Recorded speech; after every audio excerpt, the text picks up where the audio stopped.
And welcome, Red and Black Nation, Aztecs fans, to our weekly hour devoted to nothing but San Diego State football, basketball, tennis, track and field. In fact, we will talk to the track and field coach today. Volleyball, soccer, anything going up on Montezuma Mesa is fair game in our Aztecs Power Hour here on Xtra Sports 1360. San Diego State men's team knocked out of the AP Top 25 yesterday, but remaining 25th in the coaches' poll. They will host Boise State tomorrow night at Viejas Arena, and then Fresno State coming to town on Saturday. We talked earlier about the recruit, the big 5-star recruit who came to San Diego and visited, Reuben Foster, ended up deciding to go to Alabama. I still think, though, a big win for Rocky Long to get a big mistake by Reuben Foster. Well, yeah, he's missing out on San Diego. No kidding, man. Playing for Rocky Long. Guy's going to spend the next 5 years of his life in Birmingham, Tuscaloosa, Alabama. But I still think a big win for Rocky Long, just to get a player like that in the door to look at the school, that could open the doors up to other players coming in like that. And Rocky's had a terrific recruiting season across the country, maybe the most diverse recruiting class he's ever had. So we'll talk about all of that coming up in the hour, but maybe the hottest team on the Mesa right now, Chris, the one that you call games for, the women's basketball team. They have won 6 in a row. They are tied for first place in the Mountain West Conference, and we're joined right now by the head coach, Beth Burns, with us here on Xtra Sports 1360. Let me ask you, because I just brought that up, Coach. When you get a big-time recruit to come visit you and they don't choose your school, you're obviously disappointed, but that can still be good for future recruiting, can it? Oh, win, without question. First, the national attention that it attracted, but more than anything else, and we say this as a staff, we'll go after everybody and anybody, and job number one is just to get them here. Get them here, because even though you don't get that certain young man or young woman, they have cousins and friends and sisters and uncles, and their coaches know that they had a positive experience. And, that's how it starts, and that's how it starts nationally, where, that high school coach, the next time he has a guy that says, you know what, I had a uncle who was stationed at Pendleton. Hey, you better check out San Diego State. So it's just been really exciting, that whole process. I'm glad he came out, and I guarantee you we will reap benefits because of it. Well, one benefit that the San Diego State women's basketball team has certainly reaped is the benefit of having Chelsea Hopkins, who transferred to San Diego State to play for your team, Coach, from Duke University. And what an honor she received yesterday, being added to the Wade watch list as one of the top 25 players in the entire nation. Right. Certainly can understand why she is there. She's got 3 triple-doubles this year. She is dominating the Mountain West Conference, playing tremendous basketball. But to have a San Diego State athlete being considered as one of the top players in the nation is really, really something. It sure is. And for those that aren't as familiar with Margaret Wade, who was kind of the generation of coaches who created for Pat Summitt, for Tara Vanderveer, for the next generation. She won our first national championship, and it's the equivalent of, if you will, the Wooden Award on the men's side. I was so excited about 2 weeks ago. Our regional committee member contacted me and said, look, with the way Chelsea is performing and your team is performing, we've got a shot. And then, really appreciative that they, how political these things get, pushed and got the call yesterday morning that she's been added with 7 other athletes. So now there's 25 of them that eventually will be pared down to 12, and then the number 1 best athlete in the country in women's basketball. So excited for Chelsea, and as you just said, Chris, well-deserved. 30 degrees right now in Boise, Idaho, so you guys have a fun trip. We will. This week. And I think a seat just opened up, Ben. Oh, so really? Yeah, that's fantastic. When are we going to get Ben to go with us on one of these trips? Huh? Let me check my schedule and see if I can. Tomorrow, the two's live from Taco Bell Arena. It sounds good to me. Let's do it. And everywhere in the Mountain West is a tough place to play on the road. Steve Fisher's team, of course, found it out again. They already knew it, of course, but found it out again on Saturday at Air Force. But your team goes through that same grind of traveling in the Mountain West. I mean, how do you manage that over the course to keep the players fresh when they're doing traveling that, quite frankly, no other conference in the country has to face? Well, you really do, Ben, tailor what you do depending on what's up. Last week, obviously, we had a bye and chose to we had 2 extra days of rest in and around our bye. This week, we won't go up and down at all other than those two games because of the rigors you just described. We'll get our work done with what we have to do, but, and also as you shift into February, you got to start saving legs, and the game becomes pretty mental. And I think for us, we have another week like this where this week, obviously, we're at Boise, and then we have to turn around and we're at Fresno State this weekend. A little bit later in the month, we're at Wyoming, and then have to turn around and be at Nevada. So, if you want to be a champion, you got to hit them one day at a time and take care of your business. And I would like to say, and that this isn't biased at all. I have no bias whatsoever to our men's basketball team and program. However, you take your starting point guard out of the lineup, and things are tough. And I know the fellows are going to have a great week. It'll be great to get back in Viejas. I thought they did a terrific job. That's a hard place to play at Air Force, to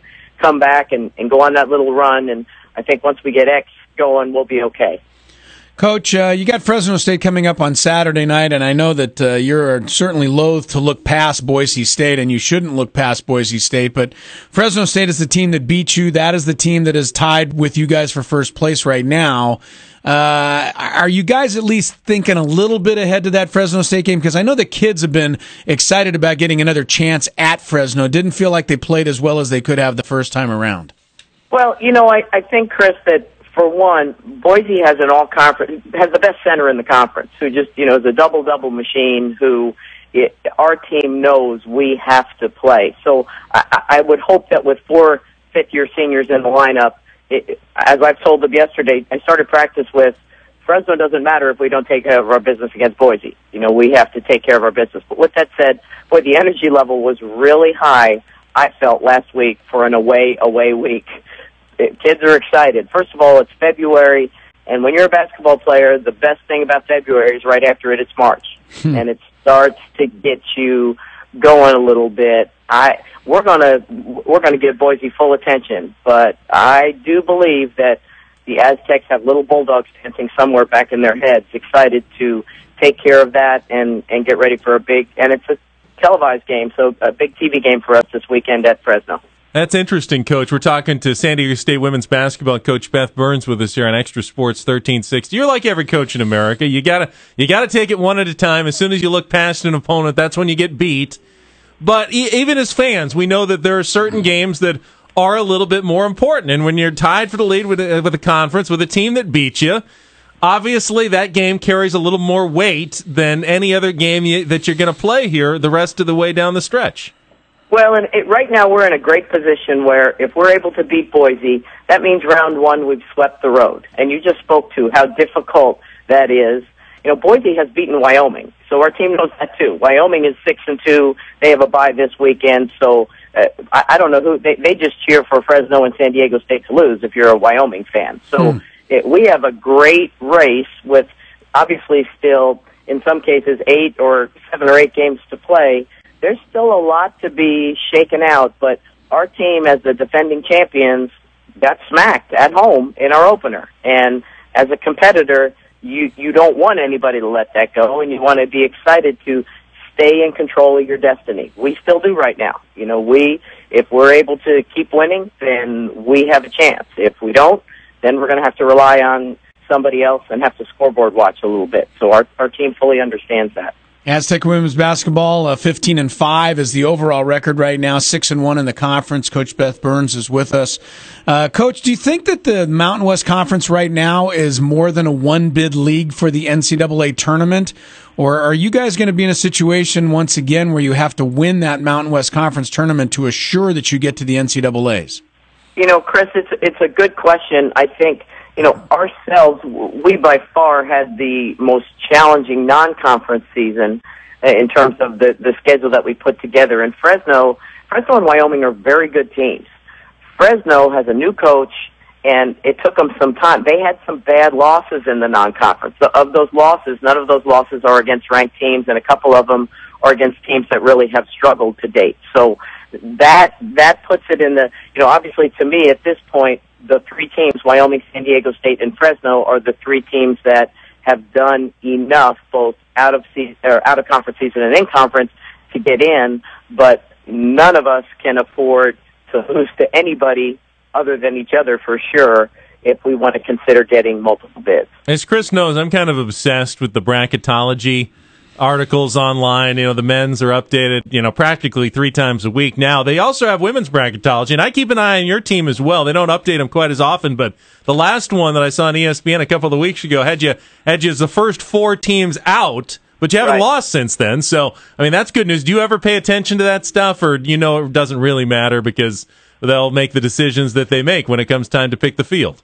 I travel with this guy. His name is Chris Ello, and he does this stuff called the Stat Show and all this crazy stuff, and I don't even need to peruse any of that stuff because I have a walking sports encyclopedia that I get to spend time with that keeps me abreast of all these things. Well, Ben's the one who keeps me abreast of it. Well, I knew it was either Lori or Ben, Chris. I mean, that's right. We had to give somebody else credit. Yeah. But I would say, Ben, that I think for us, again, we're in the West. We haven't, we aren't seen as much.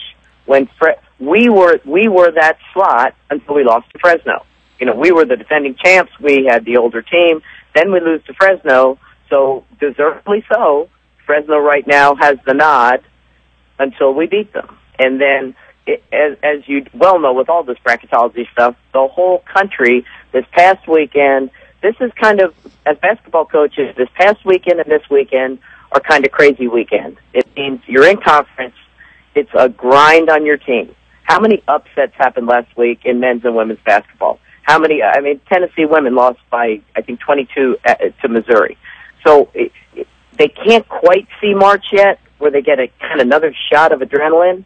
And this kind of middle weekend, end of January, beginning of February, is usually when teams that have been really successful get a little flat, and teams that are at that point in the season where they know they can't win their league, but they sure as heck could mess up somebody else's chance and really compete. These are really good weekends to watch basketball because it can happen. So if for us, be able to stay in that bracketology conversation, we just got to keep winning.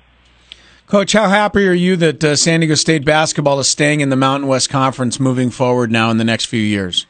Well, speaking as a women's basketball program, it's great because, and not only our current Mountain West, but when you think, Chris, over the last 2 years, for us to add Nevada, Fresno, and then San Jose State, that gives us 5 programs along with Vegas that a Western athlete gets to not only obviously play their games in San Diego, but family and friends.